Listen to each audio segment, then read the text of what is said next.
귀한 찬양 감사합니다. 찬양 제목이 뭐죠? 그의 생각으로 되어 있죠. 원래 제목이 있었죠. 혹시 아시는 분 있나요? 이게 하연이에게라고 하는 곡이 원래 제목이었죠. 옛날에 나올 때. 그래서 자기 자녀에게 이제 하나님을 좀 소개하는 그런 곡으로 이제 나왔던 게 이제 그의 생각이라는 제목으로, 아니면 하나님은 첫 소절 가지고도 얘기했는데, 제 기억으로는 이제 하연이에게라고 하는 곡이에요. 하나님의 그런 사랑과 또 은혜와 또 하나님의 계획, 하나님 행하신 것들은 우리가 사실은 다 헤아려 보거나 알지 못하는 경우들이 참 많죠. 그래서 우리의 인생의 여정을 살면서도 하나님의 뜻과 하나님의 계획이 무엇인지 우리가 분명하게 명확하게 알기가 사실은 쉽지 않습니다. 그걸 잘 안다고 하면 교만한 거예요. 몰라요. 우리가 그렇게 깊이 알지 못해요. 그러나 그럼에도 불구하고 하나님은 어떠한 분이시라는 거예요? 신실하신 분이시고 은혜로운 분이시고 사랑이 넘치시고 우리를 가장 좋은 길로 푸른 초장으로 인도하시는 분이시라는 사실을 우리가 고백하게 된다라는 겁니다. 우리의 신앙 가운데도 그런 또 어떠한 환경과 성평 가운데서도 그런 고백들이 하나님의 신실하심을 기억하며 고백하는 저희들의 삶이 되기를 소망합니다. 오랜만에 들으면서 또 은혜가 돼갖고 잠시 말씀을 나눴습니다. 그러면 우리 예수님을 믿는다라는 것, 교회의 가장 중요한 특징이라고 해야 될까요? 중요한 이런 한 부분이라고 할까요? 뭐라고 할까요? 하여튼 그렇게 묻는다라면 여러 가지로 대답을 할 수 있을 거예요. 교회가 또 신앙생활이 무엇인가, 또 어떤 게 가장 중요하냐라고 얘기한다면 성경에서는 그 중에 하나를 기쁨이라고 얘기를 합니다. 로마서 14장 17절에 볼까요? 같이 한번 읽어볼게요. 하나님의 나라는 먹는 것과 마시는 것이 아니요 오직 성령 안에 있는 의와 평강과 희락이라. 아멘. 하나님 나라가 먹고 마시는 것에 있지 않음을 분명하게 말씀하고 있고, 성령 안에 있는 의와 평강과 희락이라는 겁니다. 자, 희락이라고는 말을 다른 말로 하면 뭐라고 얘기할 수 있죠? 지금 얘기하는 제목이에요. 기쁨이죠. 희락, 기쁨이에요. 우리가 살다 보면 사실은, 그런데 우리가 빌립보서 처음에 시작할 때 말씀을 했던 부분입니다만, 기뻐하지 못할 만한 상황이 참 많은 것이 우리의 인생의 여정이잖아요. 기쁨을 때로는 빼앗아가는 것들이 있죠. 우리들의 환경과 상황들이 우리의 기쁨을 때로는 빼앗아가죠. 사람과의 관계가 또 문제되기도 하고요. 또 우리 여러 가지 문제 앞에서 우리의 기쁨을 때로는 빼앗아가고 그 기쁨하지 못할 때가 분명히 있다는 것을 보게 됩니다. 근데 그럼에도 불구하고 오늘 본문에는 나의 형제들아 주 안에서 기뻐하라 라고 말씀합니다. 반복해서 얘기하고 있는 얘기가 뭔가요? 빌립보서에서 계속 기뻐하라 라고 하는 얘기예요. 끝으로, 마지막으로 다시 한번 뭐 하라고요? 기뻐하라라는 거예요. 그래서 여기서 끝으로로 1절을 시작을 하잖아요. 그래서 이 끝으로라는 말이 두 가지 의미로 보통 사용될 수 있을 것 같아요. 첫 번째는 말 그대로 마지막으로, 결론적으로 이제 끝으로라고 하는 의미일 수 있겠죠. 그만큼 하나님 안에서 기뻐하는 것이 중요하다라는 것을 강조하기 위해 이렇게 마치는 의미로 사용될 수도 있고요.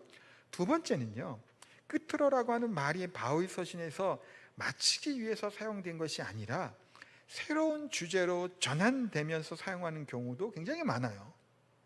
그래서 데살로니가 전서 4장 1절, 후서 3장 1절 등에서도 이렇게 종말로 또 끝으로라고 하는 말을 하는데, 이거는 끝내겠다는 것이 아니라 새로운 이제 주제로 좀 전환하거나, 그래서 이런 말을 쓸 때는 이렇게도 볼 수 있어요.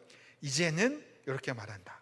더 나아가서, 덧붙여서 라고 하는 단어로 번역하거나 바꾸어도 괜찮은 표현이에요. 그래서 어쨌든 간에 마지막으로 내가 한다라고 하는 말로 쓰든 덧붙여서 더 나아가서 라고 하든 결국은 여기서 본문에서 강조하는 것이 뭔가요?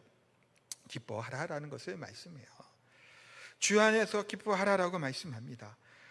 빌립보서를 잘 알지만 우리가 몇 번 말씀드렸죠. 옥중서신이에요. 갇혀있는 가운데 있고 또 노년의 이 사도였던 바울이 정말 자기가 하고 싶은 것들, 또 원하는 것들이 분명히 있었죠. 그럼에도 불구하고 갇혀서 어찌할 수 없는 상황 가운데서도 빌립보 성도들을 향해서 기뻐하라라고 권면합니다. 몇 번 나온다고요? 한 16번 정도가 나와요. 성경이 길지 않잖아요. 굉장히 많이 나오는 거죠. 근데 기뻐할 수 없는 상황과 환경들, 바뀌고 변덕스러운 상황들, 여러 가지 아픔들, 슬픔들, 사람들과의 관계들, 그런 것들이 때로는 우리의 기쁨을 빼앗아 가게 되죠. 이 세상에서 말하고자 하는 기쁨을 우리가 누리려고 한다면 상황과 환경에 따라 우리는 기뻐하거나 기뻐하지 않을 수 있는 그런 것들이 참 많죠. 그러니까 기뻐해야만, 기뻐해야 할 상황이 되어야 우리가 기뻐할 수 있단 말이에요. 그런데 그럼에도 불구하고 성경은 뭘 얘기하고 있죠? 기뻐하라라는 것을 얘기합니다. 명령형으로 쓰여져 있어요. 이 기뻐하라고 하는 말은 우리 그리스도인들은 마땅히 기뻐하며 살아갈 것에 대해서 말씀합니다. 바울 사도 또한 금방 얘기했죠. 노년에 접어들고 있고요. 바울이 원래 가고자 했던 나라가 어디라 그랬죠? 로마를 거쳐 스페인까지 가려고 했단 말이에요. 뭐 하려고 한 거예요? 복음을 전하기 위해서요. 근데 지금 바울은 시간이 많지 않아요. 나이는 지금 좀 들어가고 있고요. 바울이조차 자신도 건강한 체질이 아니었다고 말씀드렸죠. 매도 여러 번 맞고 고난도 수많이 당해서 몸이 사실 약해요. 그렇기 때문에 시간이 많지 않고 떠날 때도 다가오고 있는 것 같은데 여기 지금 묶여갖고 복음을 못 전하고 있는 거예요. 얼마나 마음이 답답할까요? 사실은 순수한 의도로 좀 하나님에 대한 순전한 마음으로 그 열정을 가지고 하고자 하는 일이 막혀 있으니 더 좀 괴로울 거 아니에요? 욕망을 이루고자 하는 것도 아니잖아요. 그런 앞에서도 바울은 뭐 하는 거예요? 그 노년의 이 사도였던 바울, 자신의 처한 이 상경과 상황이 장애물이죠. 복음 전하는데 막혀 있단 말이에요. 우리의 인생도 때로는 장애물들이 있어요. 막혀 있는 것들이 있어요. 기뻐하지 못하도록 꽉 막혀서 뚫리지 않는 문제들도 있고요. 해결되지 않은 또 아픈, 슬픈 여러 가지 문제들을 우리가 안고 살아가게 됩니다. 인생의 여정은 사실은 고달픈 인생이라고 얘기해도 가언이 아닐 만큼 때로는 고달프고 때로는 여러 가지 어려움이 있는 게 우리의 인생의 여정이죠. 그런데요, 바울 사도는 지금 처해 있는 환경에 장애물이 있는 것은 맞죠. 그러나 이 장애물을 뭘로 여겼을까요? 디딤돌로 삼고 세상을 향해서 이 사람들 성도들을 향해서 뭐하라고 외치는 거예요? 기뻐하라라는 거예요. 기쁨을 이와 같은 상황들이 빼앗을 수 없음을 분명히 말씀하고 있습니다. 그러면서 오늘 두 가지 정도 그 이후의 얘기를 좀 더 볼 건데요. 기쁨을 빼앗아가는 것들, 또 그렇기 때문에 경계해야 될 것들이 있어요. 삼가하라라는 얘기를 3번을 반복해서 2절에 보면 말씀하고 있어요. 2절 말씀 볼까요? 같이 한번 읽을게요. 개들을 삼가고 행악하는 자들을 삼가고 몸을 상해하는 일을 삼가라. 자, 몇 번 나와서 삼가라가? 3번이 나와요. 삼가라, 삼가라, 삼가라. 3번이나 삼가라는 거예요. 여기서 보면요, 개들이라고 하는 말이 나와요. 이 개는 무슨 개, 어떤 개일까요? 그러니까 진짜 개예요. 멍멍멍하는 그 개를 뜻하는 표현입니다. 의미는 그 개를 얘기하는 것은 물론 아닙니다만 개들을 삼가하라라고 얘기해요. 이 개를 얘기할 때 이 개에 대한 표현은 보통 위협하는 개를 상징을 합니다. 그러니까 들개 같은 경우들 있죠. 우리 한라산에 멧돼지를 들개 떼가 잡았다 그런 거 썸네일로 잠깐 제가 본 것 같은데 내용 클릭은 안 해서 좀 모르겠습니다만 위험하죠. 들개들은 사실은 길들여지지 않는 개들, 물론 어떤 개든 다 위험하죠. 그래서 이런 얘기가 있었잖아요. 우리 개는 안 물어요. 주인만 안 물죠. 네, 얼마든지 물어요. 개는 무는 본능이 있다 그러죠. 물어요. 개는 때로는 주위도 물리는 경우들이 가끔 있어요. 그 사고들이 나잖아요. 문다음에 그런데 가정에서 키우지도 않고 풀어져 있는 들개 같은 경우는 얼마나 사실 위협적인 애들인가요? 그것을 얘기하는 거예요. 이 개들이라고 하는 그렇게 위협하는 것들, 그것을 상징하는 표현으로 개들이라고 하는 말을 씁니다. 그래서 예수님께서는 이 개라고 하는 표현을 예수님도 이제 몇 번 쓰셨는데 마태복음 7장 6절에 보면 거룩한 것을 개들에게 주지 말며 진주를 돼지에게 주지 말라. 그 교훈 들어보셨죠? 그때 이 개들이라는 말을 쓰셨고 마태복음 15장에서도 보면 자녀의 떡을 개들에게 주는 것이 마땅치 아니하지 않냐라고 하면서 개라고 하는 말을 씁니다. 이들은 이방인들 위협하니 그런 그런 개라고 하는 표현은 그래서 이제 그런 우리를 위협하는 그 이단들 세력들이나 그런 존재들을 칭하에도 쓰게 되고, 뭐 이방인들을 얘기할 때도 유대인들이 개라고 하는 말을 때로는 쓰기도 합니다. 그러니까 어찌 보면 우리 욕하는 것과도 비슷하죠. 우리도 욕하잖아요. 개, 네, 뭐 이렇게 얘기하죠. 뭐 그것과 비슷하게 개들은 그런 의미를 같이 갖고 있어요. 자, 그래서요, 요 세 부류의 사람들이 의미들은 조금씩 다를 수는 있는데 결국 뭐와 연관이 되어 있냐면 대체로는 유대주의자들 있죠. 율법주의자들, 또 종교적인 외식하려 형식적인 그런 자들을 일컬으며 쓰였다가 많은 이 표현들이라는 거예요. 자, 그러면 유대인들은 어떤 존재인가요? 어떤 민족이죠? 하나님의 뭐를 받은 민족이에요? 선택과 택함을 받았죠. 선민이란 말이에요. 사실이죠. 이것은 하나님의 선민이고 택함받은 자들이에요. 그럼 하나님이 아브라함을 왜 부르셨을까요? 그 많은 민족들 중에서 유대 민족을 하나님이 택하셨단 말이에요. 그럼 택하신 이유가 있겠죠. 유대인들에게, 히브리인들에게, 아브라함의 후손들에게 기대하고 바랬던 것은 뭘까요? 왜 이들을 택하셨을까요? 이유가 있을 거 아니에요. 아브라함을 부르신 이유, 이스라엘 민족을 택하신 이유. 그냥 잘 먹고 잘 살고 그렇게 자부심 갖고 그냥 살아가라고 부르셨을까요? 아니죠. 아브라함에게 부르실 때 하나님 뭐라고 얘기하시죠?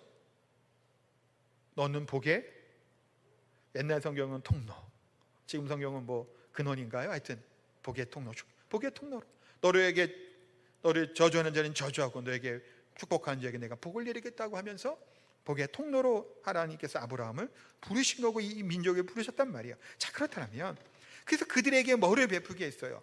할례를 베푸게 하고 할례를 받게 하고 언약의 말씀을, 율법을 주셨죠. 그래서 그들을 통해 누가 복을 받게 하기 위함이에요. 열방의 모든 나라가 다 복을 받게 하는 복의 통로로 하나님께서 히브리 민족을, 이 이스라엘 백성들을 부르신 거예요. 그 큰 소명과 사명이 있는 것이 그들이죠. 그런데 뭐가 문제일까요? 그들은 하나님이 주신 이런 복과 은혜와 이 특권, 사실 특권을 누린 건 맞아요. 많은 수많은 민족들 중에서 부름받은 종족이니까 특별히 부르신 거죠. 자, 그런데요, 특권과 특권 의식은 뭐예요? 똑같나요? 다르나요? 다르죠. 특권은 있을 수 있단 말이에요. 특별히 우리 국회의원들 같은 경우 특권 있죠. 대표적인 게 면책 특권 같은 거 있잖아요. 잡혀가지 않아요. 어지간하면 하면. 왜 그런 일을 면책 특권을 준 거죠? 지금은 좀 부작용이 있는 것 같아서 없으면 좋겠다는 생각이 들기도 하잖아요. 막 이렇게 싸우는 것들 보면. 근데 왜 면책 특권을 줬죠? 국회의원은 역할이 뭐예요? 국민을 대신해서 그 지역을 대신하고 하는 그런 존재도 아니잖아요. 그런데 그런 옳은 말, 바른 말을 했는데 행정부나 경찰이나 검찰이 잡아가 버리면 그 직무를 다 할 수 없죠. 사실은 국회의원으로서. 그렇기 때문에 뭘 준 거예요? 특권을 준 거죠. 면책 특권이라고 하는 걸 줬죠. 그것이 뭐 요즘에는 좀 정치인들이 좀 오용하고 남용하는 것들도 있죠. 또 뭐 차를 타거나 뭐 KTX 탈 때도 뭐 그런 것도 있었다 그러겠든 몇 가지 그런 게 있어요, 사실은.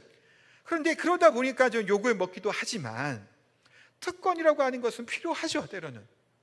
그 역할과 해야 될 일들을 위해서 주어질 수 있는 부분이란 말이에요. 그런데 특권 의식에 이들이 젖어 있다 보니까 유대인들이 나는 선택받은 민족이고 아브라함의 자손이고 저 이방 것들은 개되지만도 못한 것들이라고 욕을 하고 비하를 한단 말이에요. 그게 유대인들이 당시였단 말이에요. 자, 그런데 그러니까 이제 유대인들이 이 성경의 말씀을 어떻게 했을까요? 변질시켜 버린 거예요. 가짜 복음이 바로 나타나기 시작합니다. 초대교회 당시에는 거짓 복음, 가짜 복음이 많이 나타났던 시기예요. 갈라디아서 2장 4절을 볼까요? 같이 읽을게요. 이는 가만히 들어온 거짓 형제들 때문이라.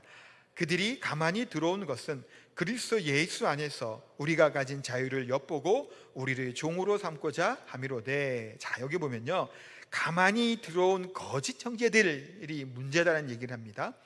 갈라디아서를 보면, 제가 수요일날 제가 설교하고 있는 게 갈라디아서인데 그 유대주의자들의 그런 거짓 복음이 지금 문제가 심각했던 이 교회가 이 갈라디아 교회였어요. 그러니까 그들이 그리스도인들이 되었던 자들을 미혹을 하는 거예요. 뭐를 지키라고 얘기할까요? 율법을 지키라고 얘기해요. 뭐를 받으라고 얘기를 할까요? 할례를 받아야 된다는 거예요. 그러니까 예수님 믿는 믿음으로는 부족하고 율법을 지켜야 되고 할례를 받아야 된다. 그래야 온전하고 완전해진다라는 것을 이야기를 합니다. 율법을 지키고 할례를 받아야 한다는 것은 심각한 문제예요. 그냥 우리 생각에 아니 그냥 하면 되는 거 아닌가 생각도 들잖아요. 할례 받는 게 뭐 어렵나요? 받으면 되죠. 율법도 잘 지키면 되잖아요. 근데 이것이 하고 안 하고의 문제가 아니에요. 할례를 받는 것, 무조건 할례는 받지 말아야 되는 것이었을까요? 당시에? 아니에요. 받아도 돼요. 디모데를 보세요. 할례를 받았을까요? 안 받았을까요? 디모데를 받았습니다. 디도라고 하는 또 바울의 아들 같은 이 제자는 받았을까요? 안 받았을까요? 안 받았습니다. 디모데에게는 할례를 받게 하고 디도에게는 안 받게 했어요. 할례 자체가 문제가 되는 게 아니에요.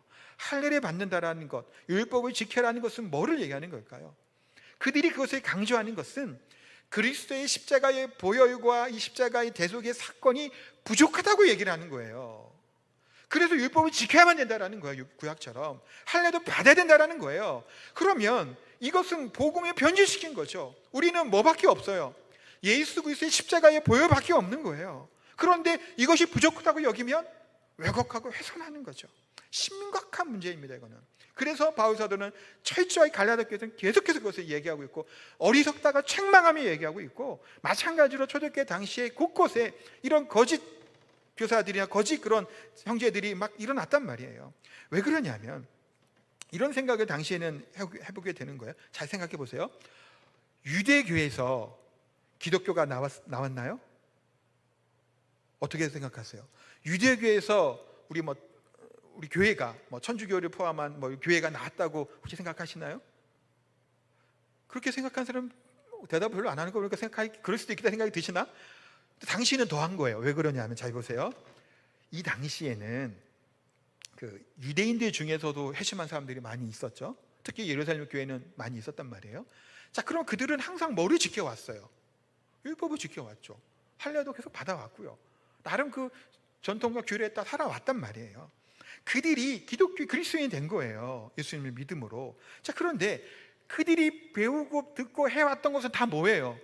구약에 있는 율법이었던 그 유대인들이 가르치는 그것을 갖고 배워왔죠. 자, 그런데 유대인들이 보는 것은 구약 성경이죠.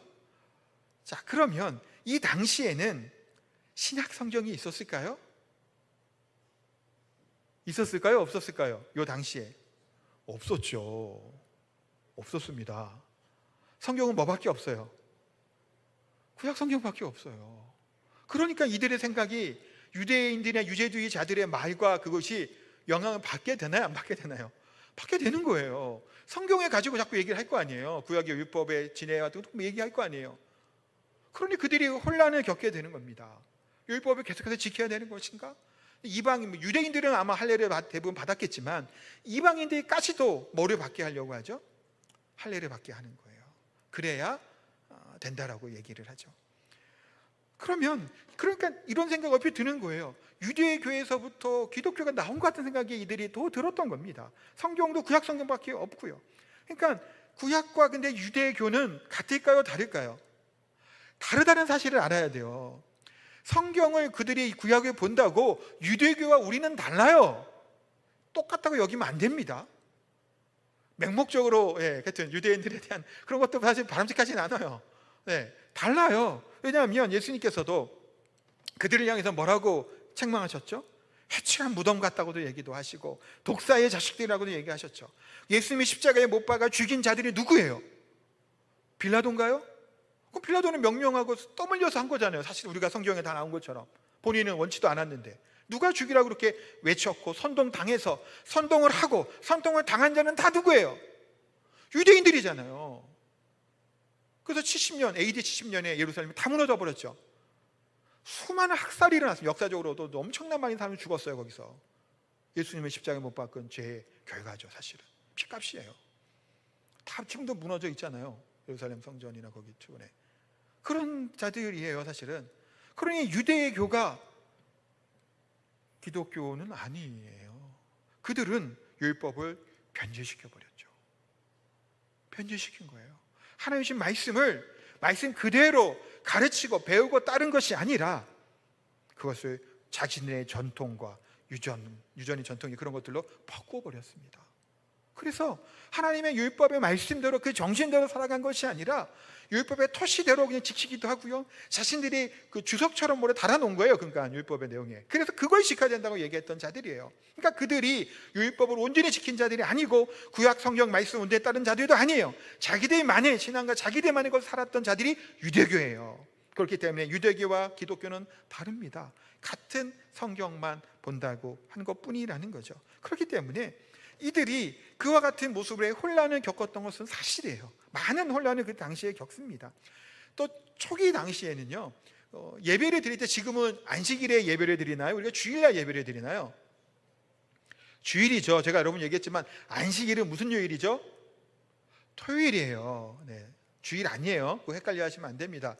안식일을 거룩하게 지켜라, 그 의미를 날로 하는 게 아니고요, 부활하신 예수님이 주일날 부활하셨죠. 안식구 첫날에.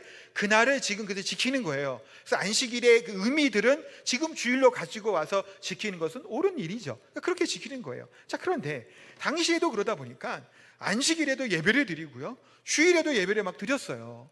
헷갈리죠? 나중에 가서 어떻게 됐을까요? 안식일에 예배 드리지 않고 주일에만 예배를 드립니다. 저렇게 당시에도. 그래서 주일날만 우리 기독교는 예배를 드려요. 토요일날 드리지 않습니다. 안식교 같은 경우는 다 그래서 이단이에요. 토요일날 하는 것들은. 그래서 그렇게 하는. 그래서 그렇지만 상황은 뭘까요? 혼란스러운 상황인 것은 당연하겠죠. 뭐가 뭔지 모르는 그 상황이에요. 진짜가 바른 것 같고 그렇게 행해야 될 것 같은 사람들, 생각하는 사람 많았단 말이에요. 그래서 그 미혹에 넘어간 자들도 많이 있었어요. 유대주의자들에 대한 얘기를 듣고. 그러니까 유대주의자들의 얘기가 어떤 경우냐면, 그러니까 교회 안에 있는 자들이 그러는 거예요. 참고로. 네, 교회 안에 있는 자들이 주장하고 얘기하는 거 지켜야 된다고. 그러니까 더 사실은 헷갈리고 힘들었겠죠. 가짜 복음이 득세하고 진짜인 것처럼 미혹하는 일들이 막 벌어지게 된 겁니다. 그래서 자유를 빼앗으려 한다는 얘기를 하고 있죠. 가짜를 진짜처럼 모방하는 거예요. 짝퉁이 판을 치는 것처럼. 그렇죠. 짝퉁이 진짜처럼 만들잖아요. 때로는 음식점에나 어디 가면 꽃이나 화분이나 뭐 이렇게 막 치렁치렁 나오는 뭐라 그러죠? 넝쿨 같은 거 뭐 이렇게 막 이런 거 보면 진짜 같은 거 막 있죠. 그래서 어떨 때는 만져보고 싶잖아요. 이렇게 만져보면 보통 가짜가 많죠, 짝퉁이. 자, 그럼 이거는 진짜일까요, 가짜일까요? 진짜 맞나요?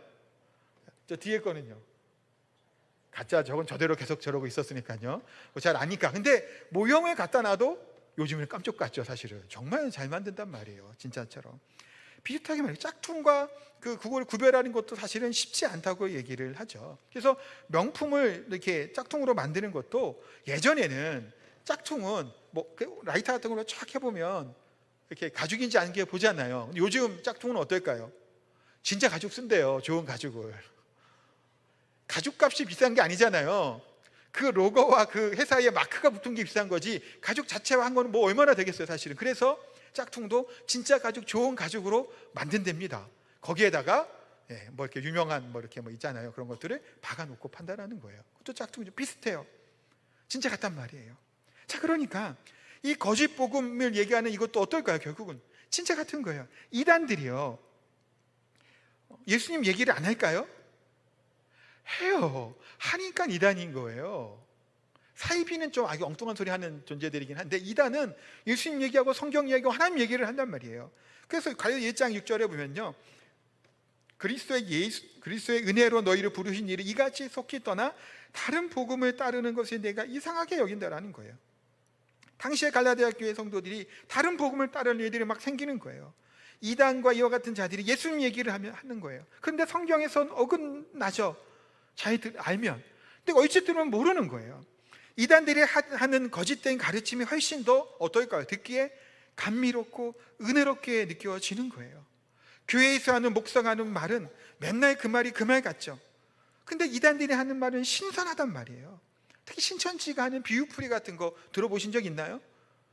세미나 같은 것 때문에 전 들어보긴 했는데 기가 막히게 얘기를 해요. 그러니까 듣다가 맨날 똑같은 얘기 듣다가 그런 얘기 들으면, 그렇구나, 그렇게 비유가 그렇게 되는 건데 그냥 우리 교회에서도 그런 얘기도 안 해주고 있다고 얘기를 하는 거예요. 그리고 거기에 들어가게 되는 거죠. 기가 막힌 얘기를 하죠. 멋진 얘기라고 달콤한 얘기를 합니다.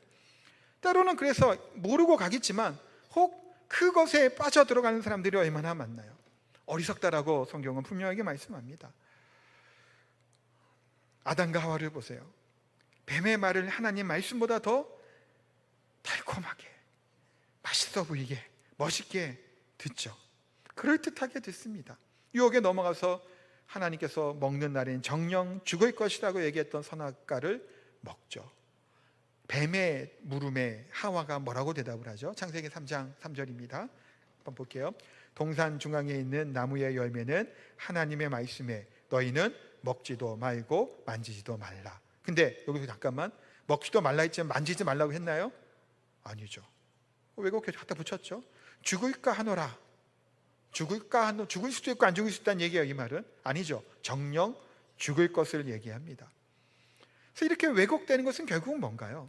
사실 하나님을 불의한 분을 자꾸 만드는 과정이에요. 만지기도 조차 못하게 하는, 뉘앙스가 좀 다르잖아요. 그렇죠?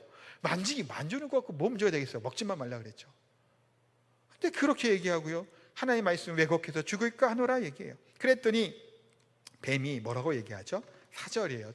3장 4절. 뱀이 여자에게 이르되 너희가 결코 죽지 아니하리라. 너희가 그것을 먹는 날에는 너희 눈이 밝아져 하나님과 같이 되어 선악을 알 줄 하나님이 아심이니라. 자, 그러니까 이 얘기는, 뱀의 얘기는 뭐예요?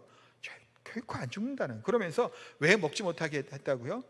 먹으면 눈이 밝아져서 하나님 같이 될 걸로 하나님이 알고 못 먹겠다라는 거예요.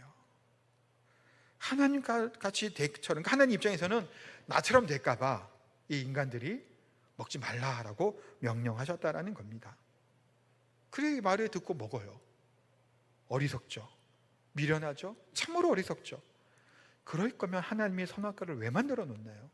애초에 안 만들어 놓으면 먹을 것도 없잖아요.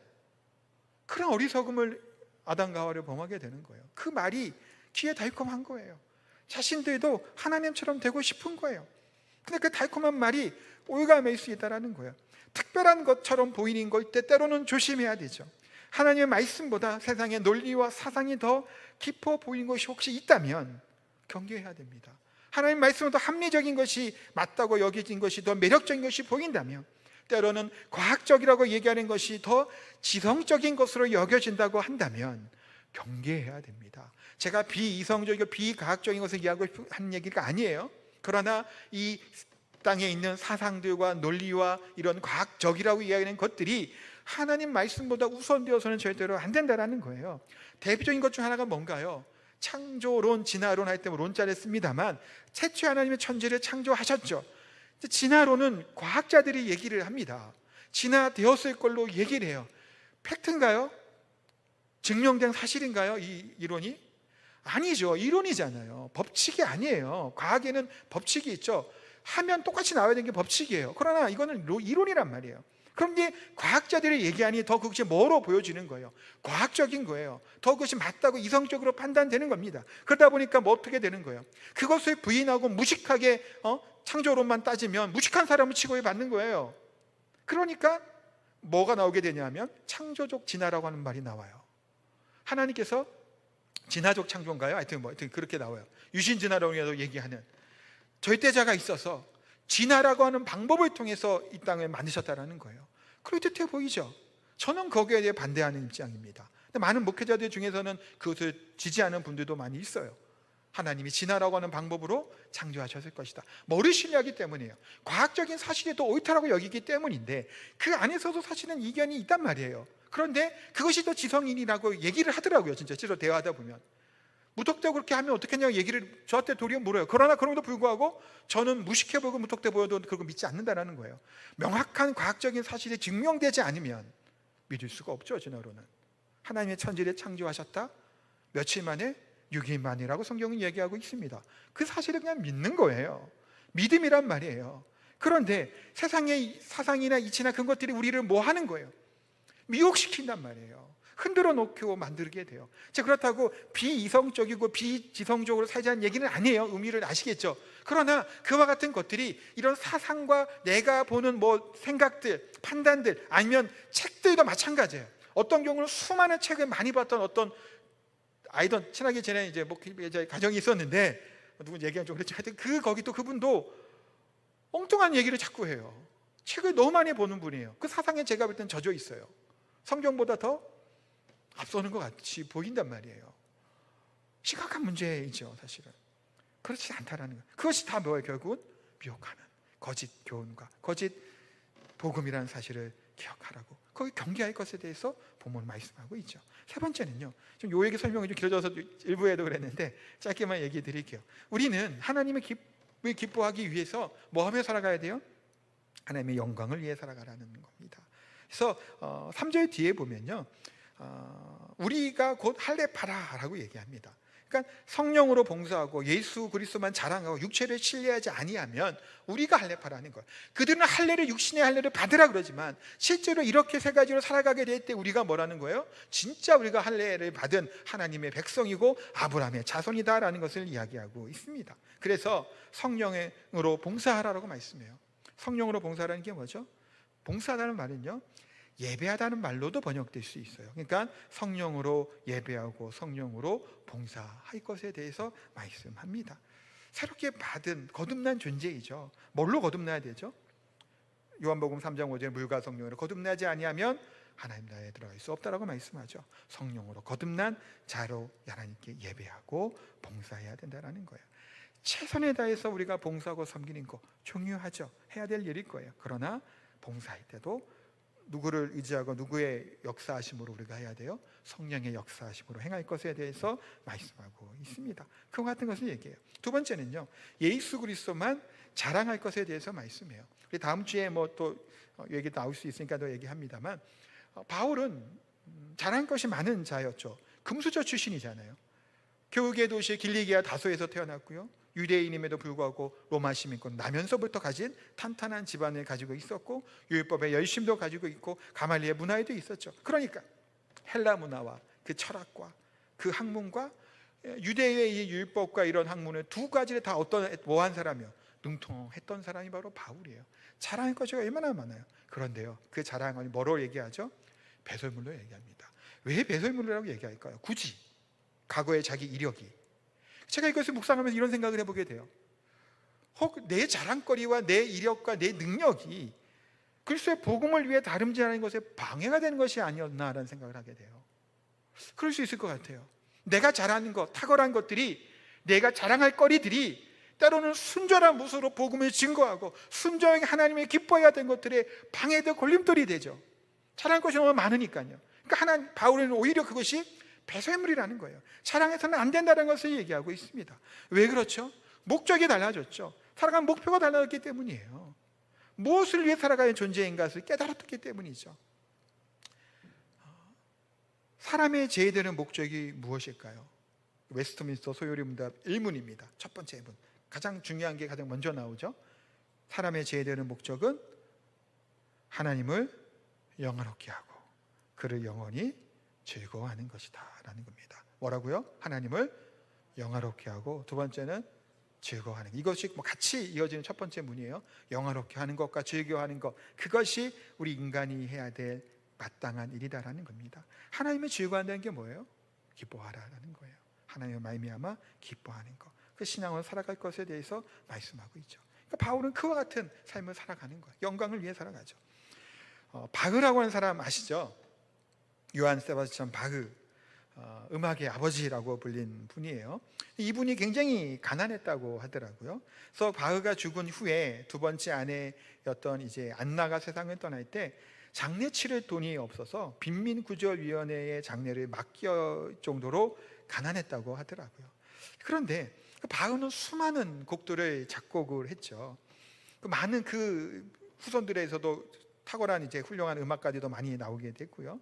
근데 역경이 있고 가난함이 있고 어려움이 있었음에도 불구하고 그는 음악을 통해 세상에 많은 사람들에게 감동을 주고 또 음악을 통해서 하나님께 영광을 올려드렸던 사람이 바로 바흐라고 하는 사람이에요. 바흐가 작곡을 끝나면 그 오선지에다가 글자를 항상 새겼다고 합니다. SDG라고 하는 단어 글자를 항상 새겼다고 해요. 솔리 데오 글로리아라고 하는 말이에요. 그 라틴어인데 오직 하나님의 영광을 위하여라고 하는 글을 항상 마지막에 적었다고 해요. 그러니까 그 힘든 가운데서 하나님의 영광을 위해서 곡을 쓰고 작곡을 했던 사람이 바로 바흐죠. 하나님께서 그에게 재능을 주시고 그 재능을 통해서 하나님께 영광 올려드리는 그 곡들을 많이 쓴 것을 보게 됩니다. 또 하나 가지고 있는데, 곡을 시작하기 전에는 JJ라고 하는 단어를 적었다고 합니다. 이것은 예수 유바라고 하는 라틴어인데, 예수여 도우소서라고 하는 단어를 먼저 앞에 쓰고 그 다음에 작곡을 하고 마지막에는 SDG라고 하는 그 단어를 써서 이렇게 악보를 만들었다고 합니다. 우리가 알고 있는 이제 클래식 음악들이 있죠. 바흐와 핸델 같은 경우는 바로크 음악의 대명사고 그것을 정립했다고 하는 사람이죠. 바로크 음악 같은 경우 클래식들이 참 좋은 게 하나님을 찬양하는 곡들이 대부분이죠. 그러나 이제 모차르트나 이렇게 베토벤 그 이후로 넘어가면 이제 고전주의로 넘어가게 되면 하나님 중심, 교회 중심에서 뭐로 옮겨가게 되죠? 인간 중심으로 좀 바뀌게 되는 곡들이 또 많이 나와요. 그래서 기왕 클래식은 이런 바로크 음악들이 듣는 게 좋지 않을까 하는 생각을 듭니다. 왜냐하면 그 곡을 통해서 하나님을 찬양하고 또 영광 가운데 있었던 그 곡들이 참 많기 때문이에요. 그와 같이 바흐는 이와 같이 살아가죠. 또 바울은 하나님의 영광을 위해 살아갈 것을 말씀해요. 그러면서 마지막 한 가지인데요, 시간이 없으니까 육체를 자랑하지 말라라고 얘기해요. 우리는 어떤 존재죠? 죄를 짓는 존재예요. 하나님의 그리스도의 그 십자가의 보혈로 정결함을 받아서 의롭게 여기진 자이지만 그런 제 본성이 그대로 있죠. 그래서 우리의 싸움은 혈과 육이 아니고 영적 존재와 권세자들이죠.